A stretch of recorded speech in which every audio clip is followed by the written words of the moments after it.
we started talking about the theme of this year's rodeo, I decided pretty quickly that I wanted to talk about battery storage. It's something that I think is really interesting personally, and I think it's going to be something definitely in my research for this presentation that we're going to see a lot of in the news in the coming years.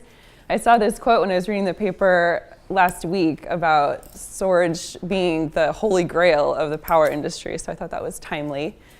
At a really high level, the way batteries work is by moving electrons around through chemical reactions between materials.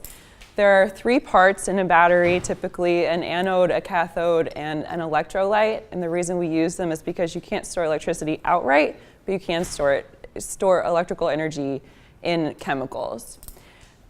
We already use batteries in a lot of ways. I have a couple of fun facts about batteries. The first battery was invented in 1800, and we actually call batteries batteries because Benjamin Franklin coined the term in 1780. The batteries that I'm talking about, though, today are really big. They are to store electricity on the grid or utility scale battery storage. The reason that I'm talking about this is, like I said, there's a lot happening, but I'm not the only one that cares about them. So the DOE has made one of its top priorities developing a battery storage solution that costs less than $100 per kilowatt hour, because that's the price at which renewables become competitive with our traditional fossil fuel energy sources.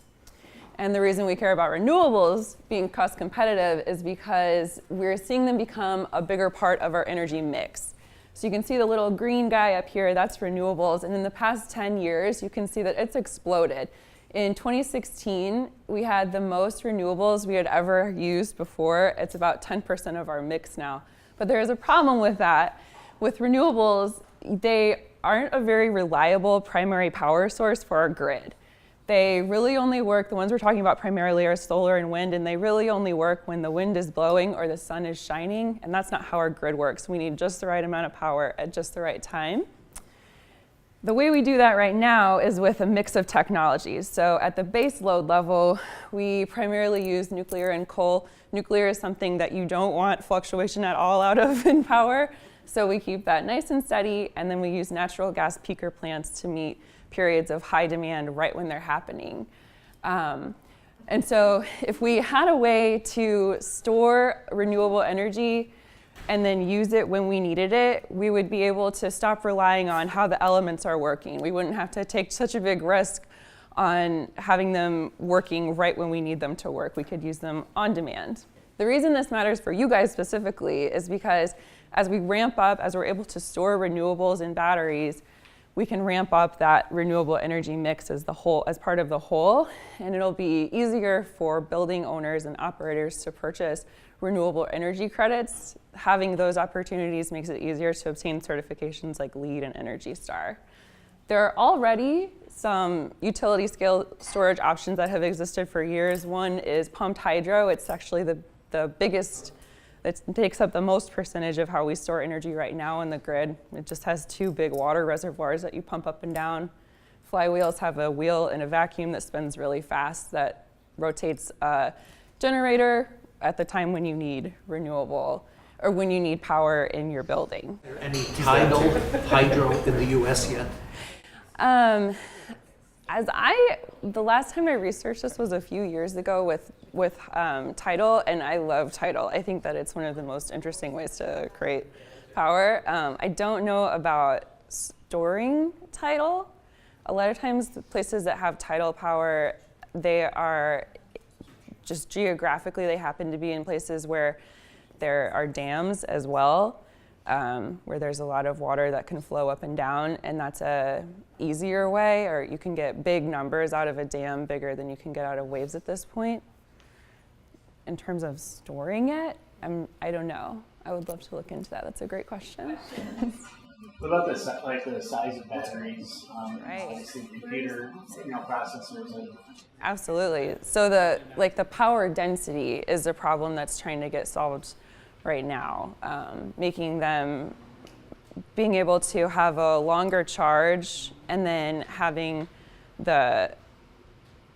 the power density of it, so how much power we can put in a smaller space is a really big issue. So certainly for non-utility scale batteries, size is a huge issue for cars, phones, everything's teeny, teeny, tiny. Even things we use like data loggers in our job, the batteries get so small because you want to get really nimble in where you're deploying things. But for utility scale storage, the size and mobility of that power isn't as big of a deal. It's how much power you can put in that facility of the battery. Talking about power storage at a facility, not on a grid. Sure. How do you feel about supplying all of these computer devices that we're going to need with uninterruptible power sources? They're expensive and they're dangerous, but do we need them? Well, I think my opinion isn't everyone's opinion, but batteries don't have to be dangerous. There's a research organization that is funded by the DOE right now, and they're working on developing a battery that's not safe. And there are batteries right now, like saltwater batteries, that are not flammable. You don't have to make them in a clean lab. The materials aren't hazardous that go into them.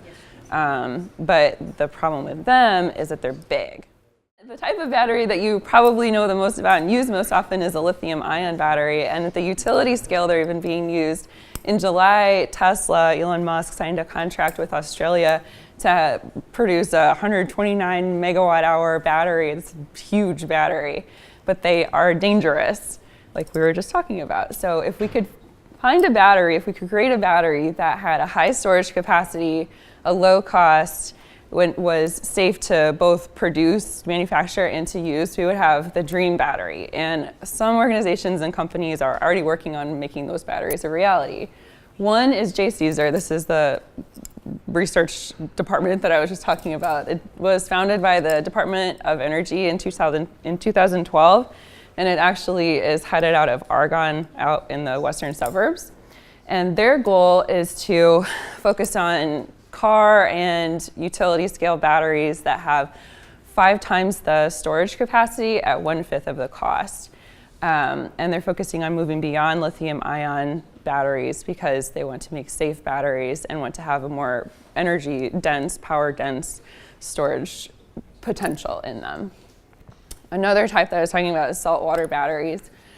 So these batteries use a saline solution as their electrolyte portion of the battery. And they're incredibly safe, they're non-flammable, non-toxic, they've gotten all kinds of certifications. There's a company called Cyclone Energy that you may have heard of. It's probably the biggest manufacturer of that, but they recently went bankrupt, so funding is an issue in these emerging technologies. Redox flow batteries, I think, are hard to explain, but they are really popular in all the research I've done. One of the coolest things I've seen with this is that they can expand their capacity just like a lithium ion linearly. So in Germany, they're trying to put them in old abandoned salt caves and power a city the size of Berlin for an hour. Molten salt uses thermal energy basically to create a wind turbine, and Alphabet, the Google parent company, is working on this type of technology right now. There was an article in the Wall Street Journal about that. There are broader implications outside of the US for batteries, I think all over the world. So outside of a national electric grid, you can also think about microgrids in places that don't have a grid already established, like in India. There are over 24 million people who don't have power right now.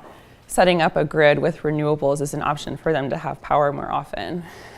Someone asked me if I was going to put an emoji in my presentation. I said no, but I ended up doing it. And so the solution to this, like anything in the power industry, is going to be a combination of solutions. We're not going to be able to have one super battery that'll solve everything. We're going to have to keep working on it, but I think it's a really interesting field.